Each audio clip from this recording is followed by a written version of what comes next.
hey there, my name is Wes Spencer.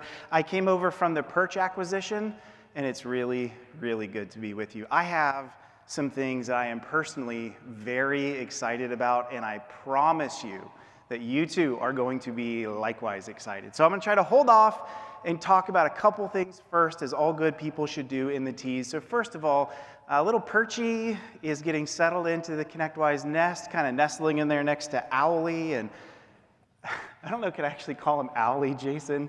I'm just going to call him Owly. So Perchy and Owly are having a good time. And, you know, I've been thinking a lot about the journey that you have had as a partner. I've had the privilege of spending 4 years at Perch thinking about your journey, thinking about what you're going through, and the opportunity to be focused on you, the partner, is a huge privilege for me personally. So I want to say thank you for that. And, you know, as I think through your journey, I would say this. I think that you as MSPs have gone through more in the cybersecurity landscape than any other industry out there. And I've worked with most of them. If you don't know, I come from a banking background, for example.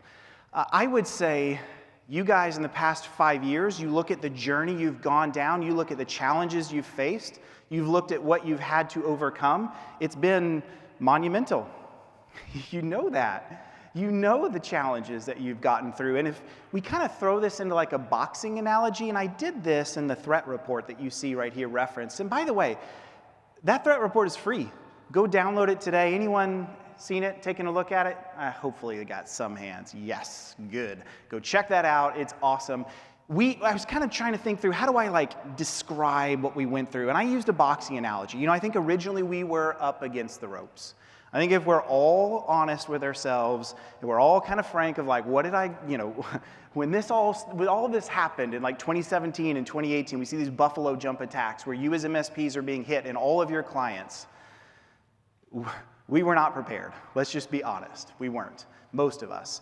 Yet, I think we fought back. I think seeing the maturity that's grown among you of understanding what security really looks like, how we go down this journey of maturing ourselves, is pretty awesome. And so we've been thinking about that quite a bit. We've been working through, in the threat report, you know, just what you've had to go through. And I want to talk a little bit about that. I want to give you some key outcomes from this. And I want to start with this. So I was a poor kid growing up. I was a kid of the 80s, and I was an Atari generation kid.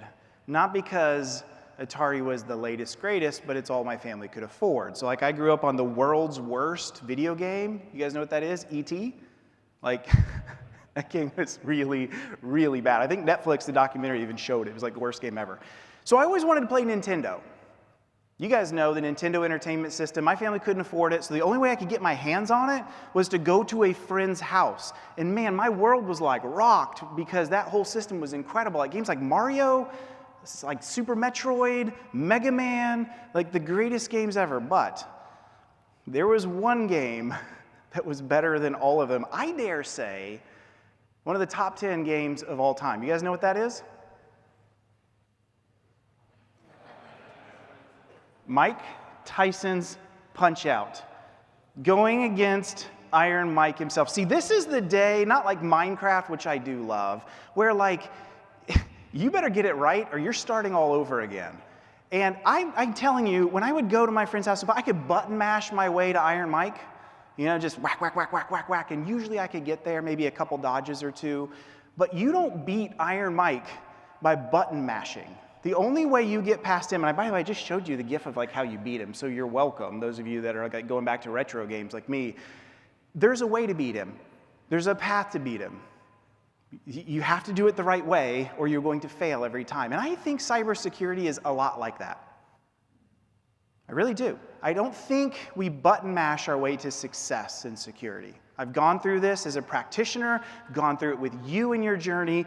The pathway has been described for us. You see, there's frameworks out there that have had thousands of people hours that have been put into them that give us that path to success. You look at what Jay talked about, the MSP Plus framework, great example of that.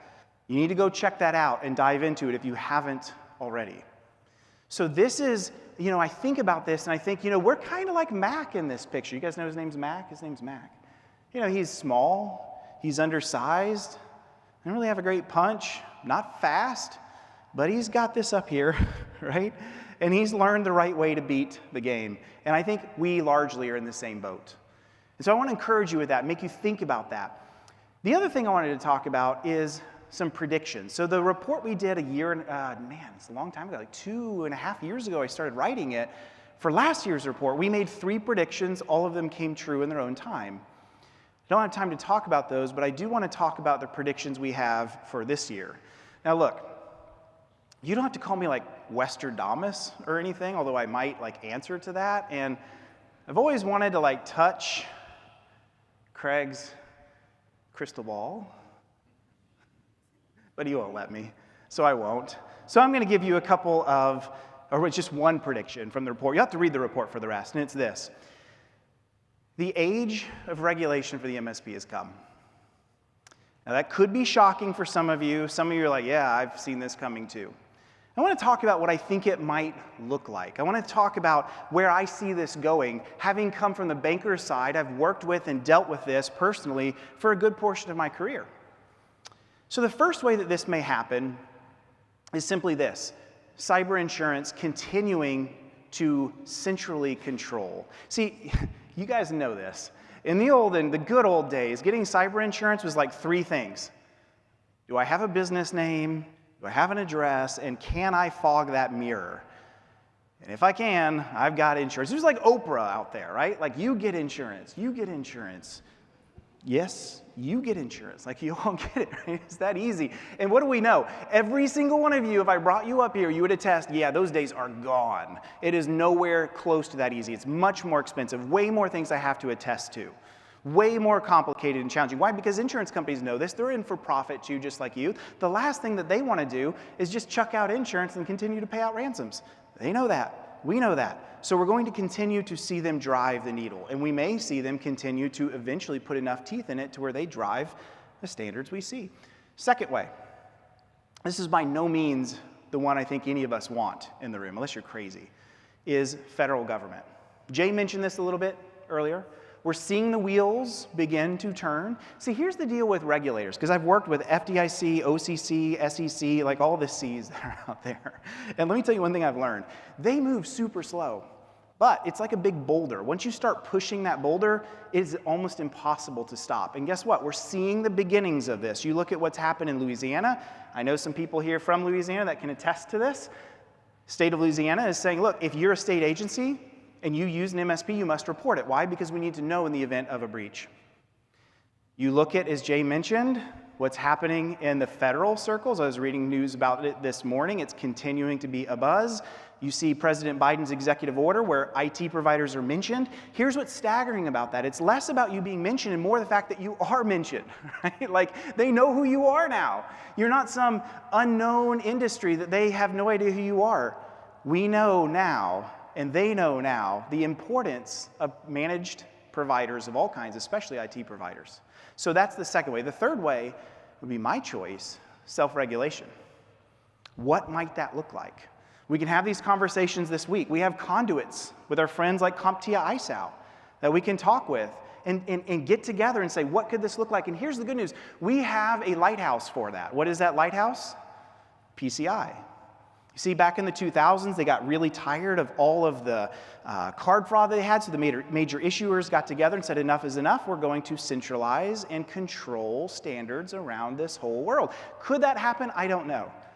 But it starts with conversations, and I want to seed that to you guys as well. So there's one of my big, bold predictions from the Perch Threat Report, and I would love to know what you think about it. I'd love to have conversations this week with all of you about it. So let's talk acquisitions for a minute. You heard Jason mention the acquisitions that have happened, Stratizzen, Perch, Continuum before that. One thing I have learned with acquisitions is it gives us resources. It gives us capabilities and opportunities to seize. And I'm excited about that. See, at Perch, I remember, and those of you that are Perch that are here in the room with me know this, we used to have these dream sections, like, it'd be so cool to do this, it'd be so cool to do that.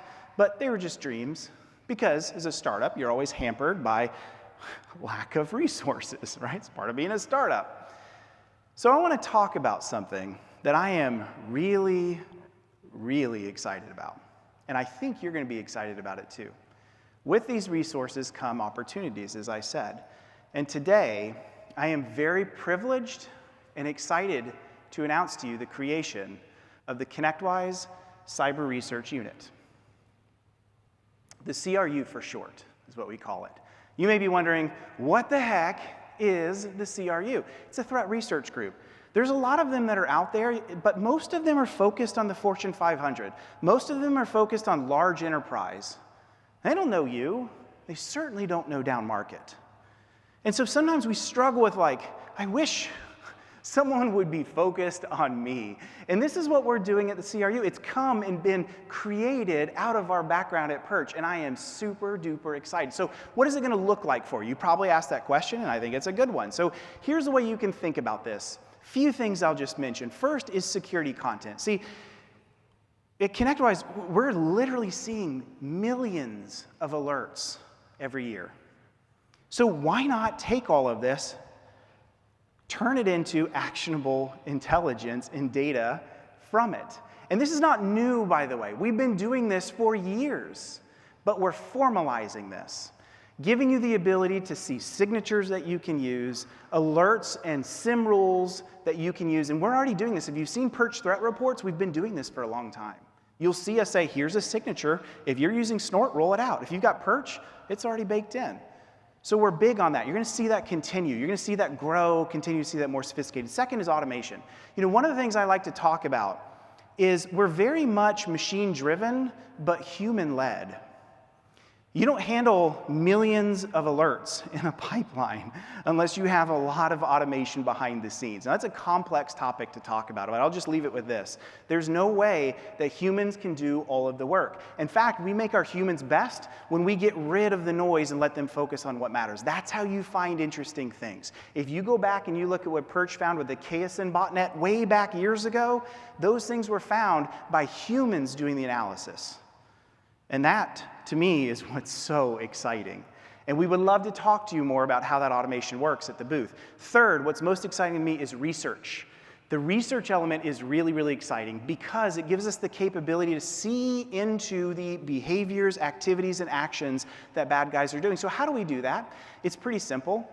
We do a lot of things already. We're crawling out, whether it's like chatter from bad guys, whether it's on Twitter feeds, which, believe it or not, they use, whether it's grabbing their own malware, detonating it in our sandboxes, and using that against them to understand what is evolving, changing, and maturing in their landscape, so we can take that and put research into this to show what we're seeing in the world around us, or emerging incidents like we've seen in the news of late. Lastly is intelligence, giving you the ability to be hooked into what matters when it matters most. And working with federal government partners, working with the CompTIA ISAO. We're all in this together. It's not about ConnectWise. It's about you, the partner, and giving you that capability. But wait, there's more. I always wanted to say that. Thank you, Steve Jobs. It's like a check mark now on my list. I didn't want to just talk about the CRU and walk off the screen. We have something for you. Would you guys like to know what that is? I thought so. So along with the CRU, we're also announcing this right here, the ConnectWise CRU threat feed. This is available for free. This is available right now. And there is the link.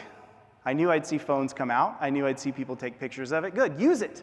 This is a threat feed that we've created out of years of research and years of work. It's actionable and it's usable today. We would love for you to dive into it. It's on GitHub. If you don't know how to use it, you don't know how to take action on it, Bryson Metlock, our senior research person, is here today and in the booth. We'll be in the booth and would love to talk with you about it. This is completely ungated and free for you. Why? Because it's the right thing to do. We are excited about taking the data that we're seeing in the world around us and sharing it back with you, our partners. So check out the ConnectWise CRU threat feed. I am super duper duper pumped about it, and it's going to be awesome, and I want to know what you guys think as well. By the way, our research team is constantly doing deep diving into the dankest of dark webs. And you know what? They told me something. They said, we found something, Wes, in our deep, dank, dark web researching. And I said, what is that? And they said, we found something really sketchy.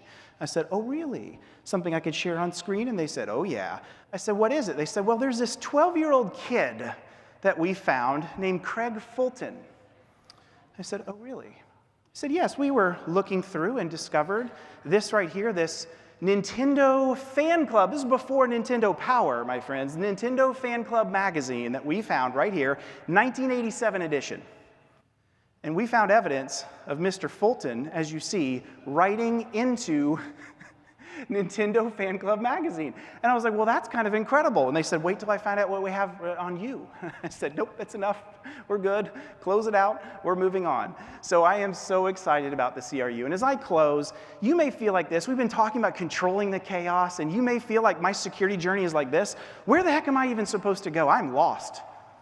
If that's you, I get it. I've been in your shoes before. Security is often that way. You know what I think we really need is this. I think we need, I love roundabouts because I feel comfortable in them. We need more of them in America. They've been proven to be effective. You have this ability to say, oh, I can get through this. I can just get to the roundabout. Any direction I need to go, I understand the way to go. And what's at the center? It's you. You're at the center, and we are right alongside you at ConnectWise. For you, the benefit of the partner is what it's all about.